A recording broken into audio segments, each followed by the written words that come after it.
अलग अंदाज के चैनल पे एक बार फिर से स्वागत है आप लोगों का दोस्तों। हम लोग सेल चैप्टर की स्टडी कर रहे थे। अपने पिछले सेशंस में हम लोगों ने सेल का इंट्रोडक्शन देखा, सेल के कौन कौन से कंपोनेंट है उसको देखा, सेल इन्वेलप जिसमें प्लाज्मा मेम्ब्रेन और सेल वॉल की स्टडी हम लोगों ने की। उसके बाद जेनेटिक मटेरियल न्यूक्लियस की स्टडी की, एक लिक्विड मीडियम साइटोप्लाज्म की स्टडी की, और सेल के वेरियस एक्टिविटी को कंटिन्यू करने के लिए सेल में बहुत सारे सेल ऑर्गेनल्स होते हैं। उनमें से कुछ सेल ऑर्गेनल्स को हम लोगों ने जानने की कोशिश की, जैसे आपका एंडोप्लाज्मिक रेटिकुलम, गोल्गी एपैरेटस और लाइसोसोम। आज उसके बाद जो और सेल ऑर्गेनल्स सेल्स में होते हैं उनके बारे में हम लोग जानने की कोशिश करेंगे। आइए आज के सेशन की शुरुआत हम लोग माइटोकॉन्ड्रिया से करते हैं। Mitochondria are known as the power houses of the cell. Mitochondria को सेल का पावर हाउस कहा जाता है। पावर हाउस क्यों कहा जाता है? पावर हाउस जनरली हम लोग कहते हैं उस एरिया को जहाँ इलेक्ट्रिसिटी आपको जनरेट की जाती है। अब एक्चुअली साइंस का एक बेसिक सा लॉ है कि एनर्जी को क्रिएट भी नहीं किया जा सकता और डिस्ट्रॉय भी नहीं किया जा सकता है, बस एक फॉर्म से दूसरे फॉर्म में कन्वर्ट किया जाता है। Power house of the cell यही काम करता है। पावर हाउस का यही काम है, वहाँ वाटर के ज़रिए से या कोल को बर्न करके इलेक्ट्रिसिटी जनरेट की जाती है, वो या केमिकल एनर्जी को इलेक्ट्रिकल एनर्जी में कन्वर्ट किया गया और उसको आपके घर में वायर के थ्रू पहुंचा दिया गया ताकि आप उसको यूज़ कर लें अपने पर्पस के हिसाब से। आप उससे फ़ैन चला लेते हो, मैकेनिकल एनर्जी में कन्वर्ट करके लाइट के फॉर्म में यूज़ कर लेते हो, लाइट एनर्जी के फॉर्म में, और इस तरह से दूसरे यूजेस। तो पावर हाउस का ये काम है। अब energy is the capacity to do work. Physics का बेसिक सा डेफिनेशन आप लोग जानते हो। काम करना है तो एनर्जी चाहिए। सेल को भी काम करना है, बहुत सारे ज़िंदा रहने के लिए बहुत मेहनत करनी पड़ती, उसके लिए एनर्जी चाहिए, वर्क करनी पड़ती है, एनर्जी चाहिए। सेल को जो एनर्जी प्रोवाइड करने का काम करता है ये सेल ऑर्गेनल है माइटोकॉन्ड्रिया, इसलिए इसको power house of the cell कहते हैं। बेसिक काम ये भी वही करेगा जो पावर हाउस करता है। पावर हाउस में केमिकल एनर्जी, कोल या वाटर की एनर्जी को कन्वर्ट करके आपका इलेक्ट्रिकल एनर्जी में कन्वर्ट किया गया था। यहाँ आप जो भी फूड इस्तेमाल करते हैं उस फूड पार्टिकल को सिंपल फॉर्म में ब्रेक किया जाता है और ग्लूकोज जनरली, और फिर उसको एयर में प्रेजेंट ऑक्सीजन के सपोर्ट से इसी माइटोकॉन्ड्रिया में कन्वर्ट करके आपको एनर्जी के फॉर्म में एटीपी सेल के अंदर, बल्कि लिविंग थिंग्स के अंदर एनर्जी के लिए एटीपी टर्म यूज़ होता है। एटीपी के फॉर्म में कन्वर्ट किया जा सकता है ताकि जब भी आपके बॉडी को एनर्जी की ज़रूरत हो आपके बॉडी को एनर्जी मिल जाए। तो सेल के अंदर एनर्जी से रिलेटेड जो काम होता है वो माइटोकॉन्ड्रिया करता है, इसलिए इसको power house of the cell कहते हैं। अब माइटोकॉन्ड्रिया के स्ट्रक्चर की बात, तो mitochondria have 2 membrane covering. Mitochondria के पास भी 2 मेम्ब्रेन कवरिंग होती है, 2 मेम्ब्रेन से इसको कवर किया जाता है, एक आउटर मेम्ब्रेन, एक इनर मेम्ब्रेन। अच्छा, आप कहेंगे लाइसोसोम में तो एक मेम्ब्रेन था, एंडोप्लाज्मिक रेटिकुलम में भी सिंगल मेम्ब्रेन था, गोल्गी एपैरेटस इसकी सिंगल मेम्ब्रेन, न्यूक्लियस में हम लोगों ने देखा था कि डबल मेम्ब्रेन था। एक चीज़ याद रखेंगे, डबल मेम्ब्रेन जहाँ पे चीज़ें कॉम्प्लेक्स होती हैं, जहाँ पे ज़्यादा फंक्शन करना है, ज़्यादा बड़ा काम है, वहाँ पे मशीनरी भी वैसी कॉम्प्लेक्स प्रोवाइड की जाती है। जैसे न्यूक्लियस तो बिल्कुल मोस्ट इम्पॉर्टेंट सेल ऑर्गेनल है, सारे सेल ऑर्गेनल को कंटिन्यू करता है, सारे सेल ऑर्गेनल को जोड़ के रखता है, उनको कंट्रोल करता है। उसी तरह इसलिए डबल मेम्ब्रेन एक्स्ट्रा प्रोटेक्शन इसको प्रोवाइड की गई डबल मेम्ब्रेन के ज़रिए से, और एक्स्ट्रा फंक्शंस भी वो करता है उसके ज़रिए से। माइटोकॉन्ड्रिया में भी डबल मेम्ब्रेन है। डबल मेम्ब्रेन में ख़ासियत है कि वो बेसिक चीज़ याद रखेंगे कि जहाँ आपका एक्स्ट्रा फंक्शन होना है। सेल के लिए वो सेल ऑर्गेनल ज़्यादा इम्पोर्टेंस रखता है, इसलिए वो डबल मेम्ब्रेन आपको वहाँ पे दिखेगा। माइटोकॉन्ड्रिया में भी डबल मेम्ब्रेन होता है। आउटर मेम्ब्रेन तो सिंपल होता है, एक इनर मेम्ब्रेन होता है। इनर मेम्ब्रेन ये बिल्कुल आपका फोल्डेड होता है। अगर बुक देखेंगे तो आपका बुक कहता है the outer membrane is porous while the inner membrane is deeply folded. Outer जो मेम्ब्रेन होता है वो पोरस होता है। पोरस कहने का मतलब जिसमें छोटे छोटे होल्स हों, सुराख हो। जैसे आप एक पेज ले लीजिए और पेंसिल को बिल्कुल शार्प कर लीजिए और पूरे कॉपी पे हल्का हल्का उसमें सुराख सा कर दीजिए, तो वो जो पेज होगा वो बिल्कुल पोरस हो जाएगा। तो वो कहा जाता है कि ये पोरस सरफेस है। पोर्स स्मॉल होल्स के लिए कहते हैं। तो एक ऐसा सरफेस जो बहुत सारे स्मॉल होल्स से भरा हुआ हो, चीज़ों के आने जाने के लिए। साइटोप्लाज्म में ये है। अब जाहिर सी बात है, साइटोप्लाज्म से ग्लूकोज सेल माइटोकॉन्ड्रिया के अंदर आएगा, तभी तो एनर्जी कन्वर्ट करने का काम करेगा। दूसरा, अब इनर मेम्ब्रेन की हम लोग बात करते हैं। इनर मेम्ब्रेन इसका डीपली फोल्डेड होता है, बहुत ज़्यादा ही एक्सटेंसिवली फोल्डेड होता है। इसका मकसद ये है, इसका पर्पज़ ये है कि इसको एक एग्ज़ाम्पल से ऐसे समझिए आप। मान लीजिए आप एक सर्कुलर फील्ड है, ठीक है। उस सर्कुलर फील्ड पे आपको क्रॉप्स बहुत सारा ग्रो करने के लिए दिया गया है, तो आप उसके लेकिन आपको सिर्फ उसके आउटर सरफेस पे ही, आउटर बाउंड्री पे ही ग्रो करना है। अगर आप एक बिल्कुल सीधे लाइन में करेंगे सर पूरे आउटर बाउंड्री पे, तो एक लिमिटेड नंबर ऑफ प्लांट्स उसको ग्रो कर सकेंगे। लेकिन अगर वहीं पे उसको आप जिग जैग पैटर्न में रख दें, जिग जैग पैटर्न में आप प्लांट्स को लगाते हैं, तो सरकमफेरेंस पे ही आप नॉर्मल से ज़्यादा अमाउंट में प्लांट ग्रो कर सकेंगे। एरिया, उतने एरिया को आप ज़्यादा इस्तेमाल कर लिया, ज़्यादा उससे प्रोडक्टिविटी आपने जनरेट कर ली, कम खर्च में ज़्यादा सामान, बेसिक तौर पे। तो अंदर जो मेम्ब्रेन होता है, इसमें वो इम्पॉर्टेंट पार्टिकल्स होते हैं जो एनर्जी कन्वर्जन के लिए चाहिए। उन्हें हम लोग कहते हैं F1 पार्टिकल्स। अब अगर अंदर का सरफेस बिल्कुल सिंपल होगा तो F1 पार्टिकल्स थोड़े से कम होंगे, लेकिन जितना ज़्यादा जिगजैग पैटर्न में होगा तो उतने ज़्यादा F1 पार्टिकल्स होंगे। F1 पार्टिकल्स ज़्यादा होंगे तो जिगजैग होगा तो सरफेस एरिया बढ़ेगा, ज़्यादा F1 पार्टिकल्स होंगे तो ज़्यादा एनर्जी जनरेट करने का काम किया जाएगा। ये एक सिग्निफिकेंस है, एक इम्पॉर्टेंस है जो इनर मेम्ब्रेन फोल्डेड होता है उसके लिए। नेक्स्ट स्टेटमेंट है आपके बुक का, these folds increases surface area for ATP generating chemical reaction. Glucose, आप जो भी फूड खाते हैं वो सिंपली ग्लूकोज के फॉर्म में ब्रेक होता है और एयर में प्रेजेंट ऑक्सीजन के ज़रिए से इससे एनर्जी गेन की जाती है। इसी सरफेस पे पार्टिकल्स होते हैं, F1 पार्टिकल्स उन्हें कहते हैं, उसके ज़रिए से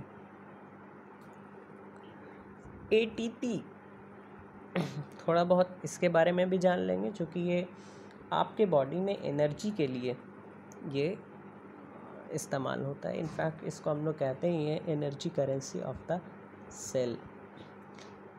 तो आपका बुक कहता है the energy required for various chemical activities needed for life is released by mitochondria in the form of ATP, adenosine triphosphate molecules।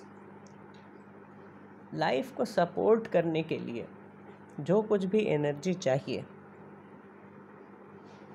वो माइटोकॉन्ड्रिया ATP मॉलिक्यूल्स के फॉर्म में प्रोवाइड करता है। सबसे पहले ATP का मतलब क्या? तो ATP एडिनोसाइन ट्राइफॉस्फेट, ये एक तरह का मॉलिक्यूल है।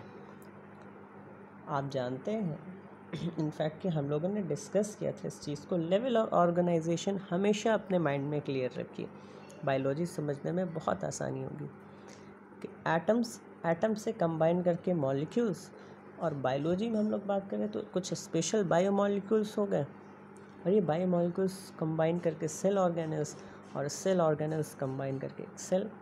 अभी यहाँ तक का याद रखें, सेल चैप्टर पढ़ रहे हैं तो एडिनोसाइन ट्राइफॉस्फेट, एडिनोसाइन एडेनिन से बना है। दरअसल हमने आपसे बात किया था कि 4 तरह के बेसिक बायोमॉलिक्यूल्स होते हैं, कार्बोहाइड्रेट, प्रोटीन, फैट्स और न्यूक्लिक एसिड।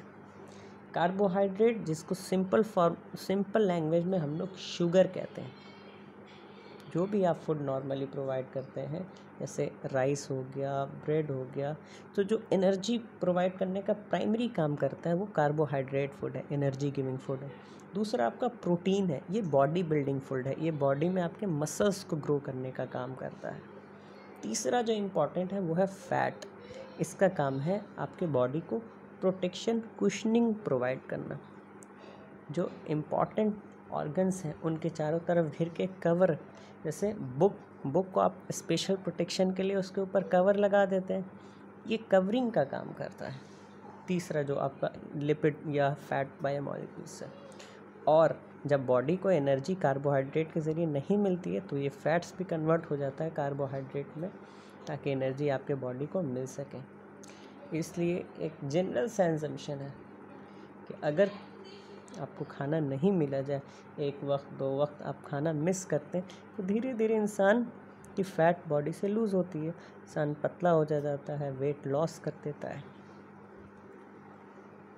क्योंकि जैसे ही आप बुक में कवर चढ़ा देते हैं तो बुक नॉर्मल से थोड़ा सा उसके तो वो वेट या ये बढ़ जाएगा, कवर का वेट भी उसमें शामिल हो जाएगा, उस तरीके से होता है। और चौथा इम्पॉर्टेंट बायोमॉलिक्यूल्स आपका न्यूक्लिक एसिड, जिसमें हम लोगों ने देखा कि डीएनए, हम लोग न्यूक्लियस के स्टडी में देखा था, इसमें सारा इन्फॉर्मेशन स्टोर होता है। ये डीएनए एक्चुअली बना होता है आपका 3 चीज़ों से। डीएनए में भी कार्बोहाइड्रेट एक तरह का एक शुगर पाया जाता है, ठीक है, ribose, deoxyribose sugar actually. Ribose का एक आगे की आप अपने हायर केमिस्ट्री क्लासेस में पढ़ेंगे, डीऑक्सीराइबोस। आप याद रखें, जिस तरह से ग्लूकोज एक तरह का शुगर होता है उसी तरह से ये भी एक तरह का शुगर है। और दूसरा आपका है कंपोनेंट फास्फोरस, और तीसरा कंपोनेंट होता है नाइट्रोजनस बेस होते हैं। आपने एसिड बेस सॉल्ट केमिस्ट्री के चैप्टर में पढ़ा होगा या आगे पढ़ेंगे। केमिकल सब्सटेंस 3 तरह के होते हैं, एसिडिक, बेसिक और सॉल्ट के नेचर के। तो ये बेस नाइट्रोजन एटम से बने हुए बेसिक केमिकल मॉलिक्यूल्स होते हैं, प्यूरिन्स और प्यूरिमिडीन्स। तो उसी का एक एग्जांपल है ये एडेनिन। तो नाइट्रोजन एटम से बना हुआ एक बेसिक केमिकल मॉलिक्यूल है एडीन, इसी से बना है आपका एडिनोसिन। ट्राइफॉस्फेट, ट्राई का मतलब 3 होता है, फॉस्फेट यानी फॉस्फोरस एटम, मतलब इसमें नाइट्रोजन, फॉस्फोरस, इन सब मॉलिक्यूल से, इन सब एटम से बना हुआ एक बायोलॉजिकल मॉलिक्यूल है। हमने आपसे कहा कि 4 इम्पॉर्टेंट बायोमॉलिक्यूल्स हैं, इसका ये मतलब तो नहीं इनके अलावा कोई और मॉलिक्यूल्स प्रेजेंट ही नहीं होते सेल में, होता है। एटीपी भी एक इम्पॉर्टेंट मॉलिक्यूल है। तो एडिनोसाइन ट्राइफॉस्फेट, एडेनिन और फॉस्फोरस इसके ज़रिए से मिलकर बना होता है। इसका डिटेल स्ट्रक्चर कमेंट सेक्शन में आपको सेंड कर दिया जाएगा, आप वहाँ से इंटरैक्टिव देख सकते हैं इसका डायग्राम कैसा होता है ये। अब ATP is known as the energy currency of the cell. इसी मॉलिक्यूल के फॉर्म में एनर्जी स्टोर हो जाता है। जैसे ग्लूकोज एक बड़ा मॉलिक्यूल है, ग्लूकोज में आपका कार्बन भी है, हाइड्रोजन भी है, ऑक्सीजन भी है। अब के इस लेवल पे आपने ग्लूकोज का फार्मूला समझ लिया होगा, C6H12O6 ग्लूकोज का सिंपल फार्मूला है। 6 कार्बन मॉलिक्यूल, 12 हाइड्रोजन मॉलिक्यूल और 6 ऑक्सीजन मॉलिक्यूल इतने होते हैं। और ये ऑक्सीजन के साथ कंबाइन करता है तो आपका एनर्जी रिलीज़ करता है और कार्बन डाइऑक्साइड। तो यहीं पे आपका एडीपी मॉलिक्यूल होता है, एडेनिसिन। एटीपी है, इसमें से एक फॉस्फेट निकाल दीजिएगा तो ये एडीपी बन जाएगा, एडिनोसाइन डाइफॉस्फेट। ये दोनों अलग अलग बाहर में खड़े रहते हैं बेचारे, साइटोप्लाज्म में या माइटोकॉन्ड्रिया के अंदर एडीपी और एक फॉस्फोरस फ्री में माइटोकॉन्ड्रिया के अंदर। और जैसे यहाँ ग्लूकोज ऑक्सीजन के साथ कंबाइन होता है और ब्रेक करता है तो आपका बॉडी कार्बन डाइऑक्साइड रिलीज़ करता है, यानी कार्बन, हाइड्रोजन और ऑक्सीजन C6H12O6 जो ग्लूकोज था ये ब्रेक हो गया और कार्बन डाइऑक्साइड और वाटर में स्प्लिट हो गया। तो जब भी बड़ा मॉलिक्यूल छोटा मॉलिक्यूल में ब्रेक होता है, बड़ा मॉलिक्यूल छोटा मॉलिक्यूल में ब्रेक होता है तब एनर्जी रिलीज़ करता है। ये एनर्जी रिलीज़ होता है तो ये एटीपी और दूसरी चीज़ आप याद रखिएगा, छोटा मॉलिक्यूल जब बड़ा मॉलिक्यूल में बनता है तो इसमें एनर्जी स्टोर होता है। यहाँ ग्लूकोज बड़ा मॉलिक्यूल था, ये कार्बन डाइऑक्साइड छोटा मॉलिक्यूल में टूट गया तो एनर्जी रिलीज़ किया। इस एनर्जी को ये एडीपी छोटा मॉलिक्यूल था, एक फॉस्फोरस के साथ मिलकर एक बड़ा मॉलिक्यूल बन गया एटीपी, एनर्जी स्टोर कर लिया। तो इस तरह से ये एनर्जी करेंसी का काम करता है। और बॉडी में जहाँ ज़रूरत होगी ये एटीपी जाएगा, ब्रेक कर जाएगा एडीपी और एक फॉस्फोरस में एनर्जी उस एरिया को मिल जाएगी, उस जगह को, वो एनर्जी को यूटिलाइज कर लेगा दूसरे फंक्शन में। इसलिए इसको एनर्जी करेंसी कहते हैं। फिर से एक बार इसको सुन लीजिए, सिंपल। आप खाना खाते हैं, जितना भी खाना आप खाते हैं वो सिंपल ग्लूकोज के फॉर्म में कन्वर्ट हो जाता है। प्रोटीन खा रहे हैं तो आपका बॉडी बिल्डिंग के कार्बोहाइड्रेट जो खाते हैं आप जनरली वो ग्लूकोज के फॉर्म में ब्रेक हो जाता है, या कभी कभी ज़रूरत पड़ने पे फैट भी आपका एट द एंड ग्लूकोज की फॉर्म में कन्वर्ट हो जाता है। ग्लूकोज बड़ा मॉलिक्यूल है, बड़ा मॉलिक्यूल, इस रूल को याद रखेंगे, बड़ा मॉलिक्यूल छोटे मॉलिक्यूल में कन्वर्ट होगा तो एनर्जी देगा, और इसके ठीक उल्टा छोटा मॉलिक्यूल जब बड़े मॉलिक्यूल में बनेगा तो उसके अंदर एनर्जी स्टोर हो जाएगी। यही चीज़ यहाँ पे बस होती है, एनर्जी का ट्रांसफ़र एक जगह से दूसरे जगह पे। ग्लूकोज बड़ा मॉलिक्यूल था, कार्बन डाइऑक्साइड में ब्रेक हो गया, छोटा हो गया तो एनर्जी रिलीज़ हो गई। एडीपी छोटा मॉलिक्यूल था, ये एक फॉस्फोरस के साथ कंबाइन किया तो एटीपी बना गया, छोटा से बड़ा मॉलिक्यूल, यहाँ एनर्जी स्टोर हो गई। अब जहाँ पे एनर्जी की रिक्वायरमेंट होगी जिस सेल को, ये एटीपी वहाँ पहुँच जाएगा और उस एनर्जी को इस्तेमाल कर लेगा अपने फंक्शनिंग के लिए। ये बेसिक फंक्शन माइटोकॉन्ड्रिया के अंदर होता है, इसलिए एटीपी को हम लोग एनर्जी करेंसी कहते हैं। करेंसी हम लोग कहते हैं ना कि आपको कोई चीज़ ख़रीदना होता है, मनी, तो मनी को या तो पेपर करेंसी या तो कॉइन, इसके ज़रिए से आप इस्तेमाल करते हैं। कॉइन के ज़रिए से, पेपर के ज़रिए से देते हैं और लेते हैं चीज़ों को, इसलिए एनर्जी करेंसी इसको हम लोग कह रहे हैं कि एनर्जी के लेन देन के लिए एटीपी का इस्तेमाल होता है लिविंग ऑर्गेनिज्म में। Next statement, the body uses energy stored in ATP for making new chemical compounds and for mechanical work. आपके बॉडी को, आपको जैसे मसल्स, लिखना है, पढ़ना है, कोई भी काम करना है तो मसल्स आप हैंड के ज़रिए से करिएगा, वॉक करके करिएगा, तो मसल्स इस पे रोल करता है। तो मसल को एनर्जी चाहिए तो ये एनर्जी आपको एटीपी मॉलिक्यूल से मिल जाएगी, या जितने भी रिक्वायरमेंट है एनर्जी की बॉडी को, ये एटीपी मॉलिक्यूल्स के फॉर्मेट में पूरा होता है। माइटोकॉन्ड्रिया आर स्ट्रेंज ऑर्गेनल्स, दूसरा पैराग्राफ। अब कुछ और बात माइटोकॉन्ड्रिया के स्ट्रक्चर के बारे में हो रही है। माइटोकॉन्ड्रिया बड़े ही स्ट्रेंज ऑर्गेनल्स होते हैं इस हवाले से। अब तक आपने देखा एंडोप्लाज्मिक रेटिकुलम में, आपने देखा कि जनरली हर सेल ऑर्गेनल की अपनी एक इंडिविजुअल आइडेंटिटी होती है, अपनी एक अलग पहचान होती है। लेकिन कुछ सेल ऑर्गेनल्स ऐसे भी हैं बड़े, उनके अंदर कुछ छोटे सेल ऑर्गेनल्स भी होते हैं, मिलजुल के अपना ये इम्पॉर्टेंट काम प्रोवाइड करते हैं। जैसे जहाँ पे काम होगा, जैसे जहाँ पे फंक्शन होगा वैसे यहाँ पे होगा। तो कुछ ऐसे सेल ऑर्गेनल्स हैं एंडोप्लाज्मिक रेटिकुलम ने, आपने देखा कि उनके सरफेस के बाहर राइबोसोम लगा हुआ था। राइबोसोम भी एक सेल ऑर्गेनल है। जो बॉडी में प्रोटीन का काम करता है। न्यूक्लियस के अंदर जो डीएनए है, ये डीएनए का अलग अलग पार्ट होता है।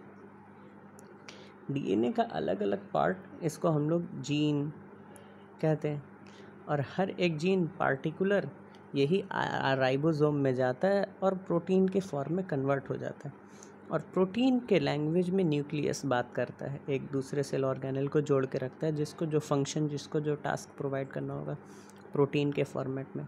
फिर ये प्रोटीन दूसरे सेल ऑर्गेनेल, जैसे हमने गोल्गी अपैरेटस में पढ़ा, वो एंजाइम्स या हार्मोन्स के फॉर्म चेंज में उसको फॉर्मेट में कन्वर्ट करता है और बॉडी के फंक्शंस को करता है। तो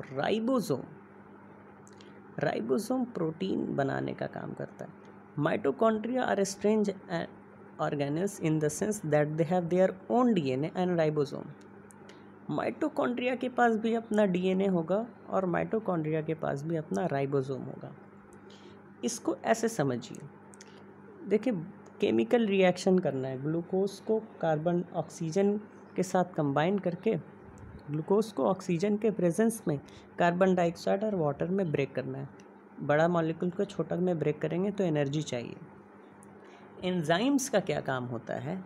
एंजाइम्स रिएक्शन को जल्दी करा देते हैं। ऐसे समझिए, आपको अपने स्कूल जाना है, तो आपका स्कूल मान लीजिए आपके घर से 1 किलोमीटर 2 किलोमीटर है, तो आप पैदल जाएंगे तो आपको 1 से 2 किलोमीटर है तो आपको 20 से 25 मिनट लगेगा। लेकिन अगर आप रिक्शा से चले जाएंगे तो 10 से 15 मिनट लगेगा। बाइक से चले जाएंगे तो 5 मिनट में पहुंच जाएंगे 1-2 किलोमीटर। उसी तरह से एंजाइम है, ये एंजाइम केमिकल रिएक्शन को फास्ट कर देता है, तो कम टाइम में आपको एनर्जी मिल जाएगी। लेकिन ये एंजाइम्स बना होता है प्रोटीन से, और प्रोटीन कहाँ से बनेगा? हर चीज़ डीएनए के अंदर सेल में होती है। डीएनए का एक पार्टिकुलर पार्ट जिसको हम जीन कहते हैं, डीएनए बहुत सारे छोटे छोटे छोटे पार्ट में ये होता है, कनेक्टेड होता है आपस में। हर एक रीजन उसका एक पार्टिकुलर जीन कहलाता है, जो आपका प्रोटीन को रिप्रेजेंट करता है। वो कन्वर्ट करके प्रोटीन बनाता है, उसके ज़रिए से सेल अपना काम करते हैं। तो प्रोटीन बनाने के लिए 2 चीज़ जो चाहिए, डीएनए और राइबोसोम, माइटोकॉन्ड्रिया के अंदर होती है, और इसके ज़रिए से प्रोटीन पहले बनता है, फिर एंजाइम्स, और इस एंजाइम को माइटोकॉन्ड्रिया इस्तेमाल करता है केमिकल रिएक्शन को फास्ट करने के लिए। तो प्रोटीन ज़रूरत, अपना प्रोटीन। तो mitochondria are able to make some of their protein. DNA से आपका फोटोकॉपी हो गया, एक पार्टिकुलर एरिया जहाँ जिस प्रोटीन की ज़रूरत है वो फोटोकॉपी होके जो नया पार्ट बना उसको डीएनए नहीं आरएनए कहते हैं। ये आरएनए राइबोसोम के पास जाता है, राइबोसोम उसको प्रोटीन में कन्वर्ट कर देता है। ये राइबोसोम का फंक्शन। तो डीएनए और राइबोसोम ये दोनों मिलके प्रोटीन का काम करते हैं, और माइटोकॉन्ड्रिया के अंदर होता है, जो कि उसको केमिकल रिएक्शंस करने हैं। ये कुछ आपका बेसिक इन्फॉर्मेशन माइटोकॉन्ड्रिया के बारे में हो गया।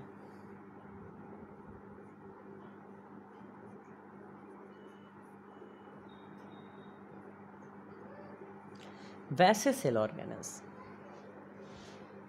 जिनके अंदर डीएनए भी होता है, राइबोसोम भी होता है, इनको हम लोग कहते हैं सेमी ऑटोनॉमस। सेमी आधे, ऑटोनॉमस इसको हम लोग कहते हैं अपनी मर्जी के मालिक। ऑटोनॉमस मतलब अपना काम खुद कर लेंगे। सेमी ऑटोनॉमस मतलब इनको बार बार प्रोटीन के लिए न्यूक्लियस पे डिपेंड नहीं पड़ना पड़ेगा, क्योंकि पूरा डीएनए तो न्यूक्लियस के अंदर है हर एक प्रोटीन के बारे में। और सब सेल ऑर्गेनेल्स को जब प्रोटीन की ज़रूरत पड़ती है तो न्यूक्लियस से वो फोटोकॉपी होके आरएनए के फॉर्म में वो पार्ट आता है और राइबोसोम के पास आता है, और राइबोसोम उसको प्रोटीन में कन्वर्ट करता है, फिर उस सेल ऑर्गेनेल के पास जाता है।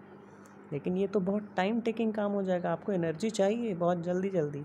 तो माइटोकॉन्ड्रियन के अंदर अपना डीएनए और अपना राइबोसोम हो गया, ताकि ये जल्दी से आपको एनर्जी प्रोवाइड कर दे। ऐसे सेल ऑर्गेनेल को सेमी ऑटोनॉमस सेल ऑर्गेनेल कहते हैं। एक दूसरा आगे हम लोग सेल ऑर्गेनेल पढ़ेंगे, वहाँ पे भी ये चीज़ होती है। तो ये कुछ बेसिक इन्फॉर्मेशन थे आपके माइटोकॉन्ड्रिया के बारे में।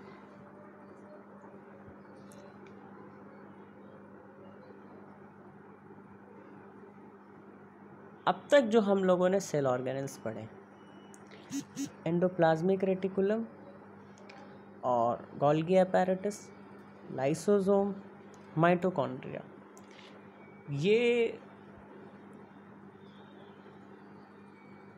एनिमल सेल्स में और प्लांट सेल में दोनों में कॉमन पाए जाते हैं। आगे जो हम लोग सेल ऑर्गेनल पढ़ेंगे, प्लास्टिड, हमारा नया सेल ऑर्गेनल जो है वो है प्लास्टिड। प्लास्टिड एक ऐसा सेल ऑर्गेनल है जो एनिमल सेल में नहीं पाया जाता बल्कि प्लांट सेल में पाया जाता है। कहाँ पाया जाता है? प्लांट सेल में।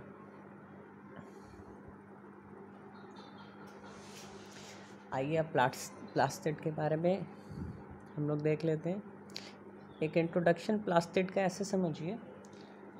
अच्छा, आप ह्यूमन बींग्स में देखेंगे तो ह्यूमन बींग्स वाइट या ब्लैक, ये दो बिल्कुल एंड है, या तो बिल्कुल ही वाइट या तो बिल्कुल ब्लैक, या फिर इसके बीच के अलग अलग कर्ण, अलग अलग ये होता है कलर स्किन का। ह्यूमन बींग में कोई गोरा होगा, बहुत हल्का गोरा, हल्का गोरा, हल्का गोरा, अब तो कहते भी गेहुआ रंग, सांवला कहते हैं बीच का, या फिर कोई एकदम ब्लैक होगा।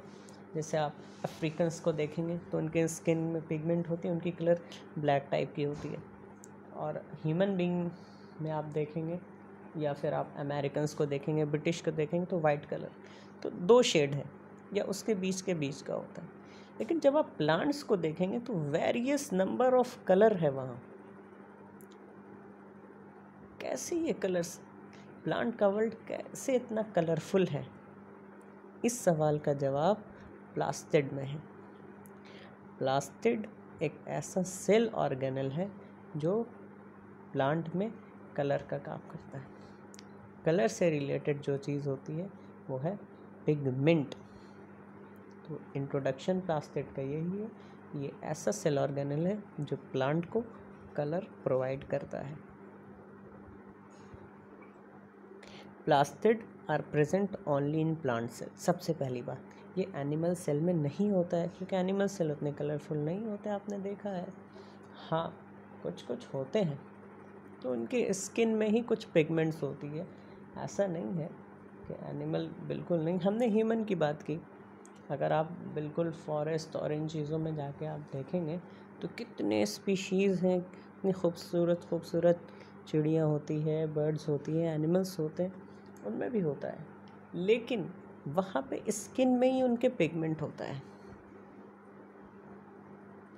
यहाँ प्लांट में स्पेशलाइज सेल ऑर्गेनल है, ख़ास तौर पे उसका कलरिंग को प्रोवाइड करने के लिए, प्लास्टिड।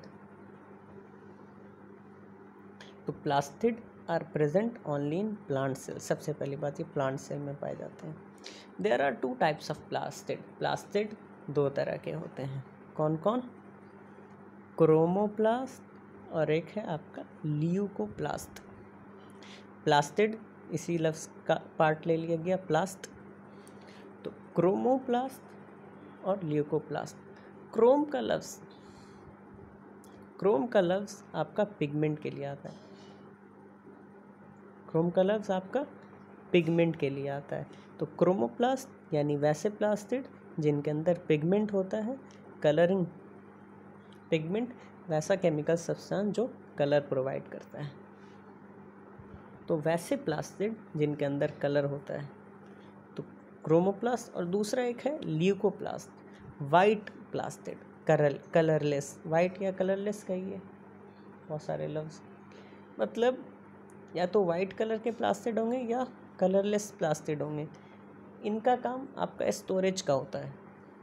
कुछ चीज़ें इंपॉर्टेंट प्लांट ने प्रोड्यूस की तो उसको स्टोर कर लेते हैं।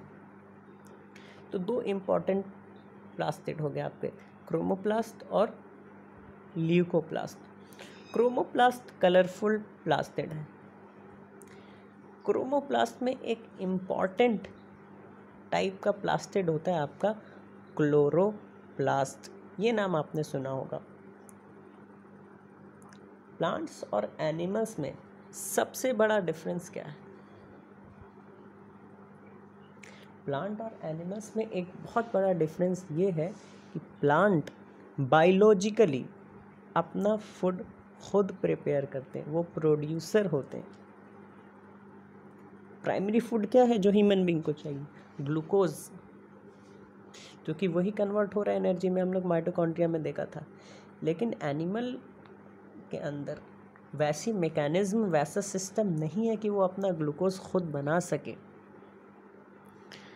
लेकिन प्लांट के अंदर है। यही क्लोरोप्लास्ट एक प्लास्टिड है, ग्रीन कलर के इसमें पिगमेंट्स होते हैं जिनको हम लोग क्लोरोफिल कहते हैं। इन पिगमेंट के सपोर्ट से, सनलाइट के हेल्प से ये प्लास्टिड कार्बन डाइऑक्साइड का इस्तेमाल करते हुए ग्लूकोज बनाते हैं। इस प्रोसेस को फोटोसिंथेसिस कहते हैं। तो chloroplast are important for photosynthesis in plant. Mitochondria में हो रहा है जो चीज़, ठीक उसके उल्टा माइटोकॉन्ड्रिया में ग्लूकोज ब्रेक कर जा रहा था ऑक्सीजन के हेल्प से कार्बन डाइऑक्साइड और वाटर में, जिसके ज़रिए से फिर आपको एनर्जी मिल रही थी। लेकिन प्लास्टिड में ठीक उल्टा काम हो रहा है। कार्बन डाइऑक्साइड वाटर के साथ कंबाइन करके ग्लूकोज और ऑक्सीजन प्रोड्यूस करता है। इस तरह से प्लांट और एनिमल आपस में मिलके लाइफ को सस्टेन, या इन दोनों के आपस के तालमेल से, आपस कंट्रीब्यूशन से लाइफ सस्टेन है। प्लांट को फूड के लिए कार्बन डाइऑक्साइड चाहिए और वाटर चाहिए बनाने के लिए ग्लूकोज, और ह्यूमन को एनर्जी के लिए, एनिमल्स को एनर्जी के लिए ग्लूकोज चाहिए और ऑक्सीजन चाहिए। इस तरह से ये बैलेंस है। तो ग्लूकोज बनाने का काम इसी क्लोरोप्लास्ट प्लास्टिड में होता है। ग्रीन कलर के पिगमेंट है, इसलिए एक ख़ास कलर के पिगमेंट है, इसलिए ख़ास नाम पड़ गया। क्रोमोप्लास्ट एक जनरल है, कलर प्रोवाइड करने वाले प्लास्टिड। उसमें ख़ास पिगमेंट आ गया क्लोरोफिल, ग्रीन कलर का पिगमेंट होता है। लीफ में बहुत ज़्यादा होता है, इसलिए लीफ ग्रीन होती है। और जहाँ भी नेचुरल कुछ अच्छा सीन होता है, हम लोग कहते हैं भी कितनी ग्रीनरी है, कितना अच्छा है, हरियाली। तो ये हरियाली एक्चुअली क्लोरोफिल नाम के पिगमेंट के वजह से होती है, जो क्लोरोप्लास्ट प्लास्टिड में पाए जाते हैं। इनका प्राइमरी काम सनलाइट के सपोर्ट से, वाटर के हेल्प से, कार्बन डाइऑक्साइड जो एयर में है, इन तीनों का इस्तेमाल करके ग्लूकोज बनाना एनर्जी, जो कि ग्लूकोज ही एनर्जी प्रोवाइड करेगा एट द एंड। इस प्रोसेस को फोटोसिंथेसिस कहते हैं। Chloroplast also contain various yellow and orange pigment in addition to chlorophyll. ज़्यादातर क्लोरोप्लास्ट में क्लोरोफिल ग्रीन कलर के पिगमेंट पाए जाते हैं। हाँ, साथ में ऑरेंज कलर और दूसरे कलर येलो कलर के पिगमेंट भी होते हैं। अच्छा, पिगमेंट क्यों? फोटोसिंथेसिस के लिए पिगमेंट का बहुत इम्पॉर्टेंट रोल है लाइट को एब्जॉर्ब करने के लिए। फोटोसिंथेसिस एट द एंड गोल क्या है? हमें ग्लूकोज बनाना है। ग्लूकोज बनाने के लिए आपको क्या क्या चीज़ें चाहिए? आपकी भी मम्मी जब किचन में खाना बनाती हैं, आपके लिए सब्ज़ी मान लीजिए बना रही हैं, तो उनको प्याज चाहिए, लहसुन चाहिए, मसाले चाहिए, गैस स्टोव चाहिए, फिर आपके लिए सब्ज़ी बनाती हैं। तो उसी तरह आप प्लांट को फूड क्या बनाना है? ग्लूकोज। तो उसको कौन कौन सी चीज़ें चाहिए? रॉ मटेरियल कौन कौन से, रिएक्टेंट्स कौन कौन से चाहिए? उनको चाहिए कार्बन डाइऑक्साइड, उनको चाहिए वाटर, और उनको चाहिए लाइट। बहुत इम्पॉर्टेंट है। तो कार्बन डाइऑक्साइड तो एयर से मिल गया, वाटर सॉइल से मिल गया, रूट ने एब्जॉर्ब करके दे दिया। ये लाइट कैसे मिलेगा? तो सन की लाइट तो डायरेक्ट आती है लीफ पे, सन के ज़रिए से लाइट एनर्जी मिलती है, लेकिन इस लाइट को रिसीव करने के लिए ये पिगमेंट होते हैं। पिगमेंट का काम होता है लाइट को एब्जॉर्ब करना। और आप पढ़ेंगे सन की जो वाइट लाइट है वो 7 कलर की लाइट से बनी हुई होती है। विबग्योर इसको कहते हैं। Violet, indigo, blue, yellow, orange, red. तो ये ग्रीन, येलो और ऑरेंज, सबसे ज़्यादा ग्रीन लाइट जो होती है, येलो और ऑरेंज, फोटोसिंथेसिस में इन 3 लाइट्स का बहुत ज़्यादा रोल है। इसलिए ग्रीन, सबसे ज़्यादा ग्रीन पिगमेंट होता है, उसके साथ साथ कुछ येलो और ऑरेंज पिगमेंट भी होते हैं। क्लोरोप्लास्ट में, ताकि आपको एट द एंड फोटोसिंथेसिस करना है, एनर्जी प्रोवाइड करनी है। तो ये आपका फंक्शन हो गया क्लोरोप्लास्ट, एक स्पेशल टाइप ऑफ प्लास्टिड का। अब आ जाइए दूसरे तरह के प्लास्टिड में। दूसरे तरह का प्लास्टिड है आपका leucoplast. Leucoplasts are primary organelles in which materials such as starch, oil and protein granules are stored. अब देखिए एक तरह का प्लास्टिड है जहाँ से फोटोसिंथेसिस के ज़रिए से उसने ग्लूकोज बना दिया। ग्लूकोज छोटा मॉलिक्यूल है, ग्लूकोज छोटा मॉलिक्यूल है। अब देखिए जैसे आपके स्कूल में 6 सब्जेक्ट्स पढ़ाई होते हैं, ठीक है, आपके स्कूल में 6 सब्जेक्ट्स पढ़ाई होते हैं, English, Hindi, math, science, social science, ये जितने भी सब्जेक्ट्स एक से ज़्यादा हैं। तो हर सब्जेक्ट के लिए आप अलग अलग बैग ले जाएंगे स्कूल, तो 5 से 6 बैग स्कूल आपको ले जाना पड़ेगा। कितनी मुश्किल होगी। आप क्या करते हैं, सारे बुक्स, सारे कॉपी एक बैग के अंदर डाल लेते हैं, इजी से स्कूल ले जाना लाना आसान होता है। तो इसी तरह से जब ग्लूकोज बनाता है नेचर, तो अलग अलग ग्लूकोज मॉलिक्यूल को स्टोर करके रखने के लिए बहुत जगह चाहिए होगी। ये छोटे छोटे ग्लूकोज मॉलिक्यूल कंबाइन करके बड़े ग्लूकोज मॉलिक्यूल बना लेते हैं, इनको हम लोग स्टार्च कहते हैं। और ये स्टार्च एक अलग तरह के प्लास्टिड में स्टोर होता है प्लांट में, जैसे आप फ्रिज में स्टोर कर देते हैं खाना ताकि ख़राब ना हो। इनका भी एक स्पेशल नाम होता है। स्टार्च जो प्लास्टिड स्टोर करते हैं उनका भी स्पेशल नाम होता है। ऑयल्स जो प्लास्टिड स्टोर करते हैं उनका भी स्पेशल नाम होता है। प्रोटीन्स जो स्टोर करते हैं उनका भी स्पेशल नाम होता है। इनफैक्ट कि फैट्स और ऑयल्स, ये तो फैट के कैटेगरी में ही आ गया, लिपिड्स, तो इन तीनों के लिए अलग अलग नाम भी है, वो आपको कमेंट सेक्शन में प्रोवाइड कर दिया जाएगा। तो ल्यूकोप्लास्ट का स्टोरेज का काम है। फोटोसिंथेसिस के ज़रिए से आपका ग्लूकोज बना, उसको बड़े बड़े मॉलिक्यूल्स के फॉर्म में स्टोर कर दिया गया। अब देखिए माइटोकॉन्ड्रिया में भी केमिकल रिएक्शन हो रहा है, यहाँ भी केमिकल रिएक्शन हो रहा है। केमिकल रिएक्शन को फास्ट करने के लिए आपको क्या चाहिए, एंजाइम। एंजाइम के लिए प्रोटीन से बना होता है, और प्रोटीन आपका कार्बोहाइड्रेट, प्रोटीन आपका डीएनए और राइबोसोम, इस दो के ज़रिए से बनेगा। ठीक जिस तरह माइटोकॉन्ड्रिया में डीएनए और राइबोसोम था, प्लास्टिड ख़ास तौर पे ये क्लोरोप्लास्ट जहाँ फोटोसिंथेसिस होना है, इनके भी अंदर डीएनए और राइबोसोम होता है।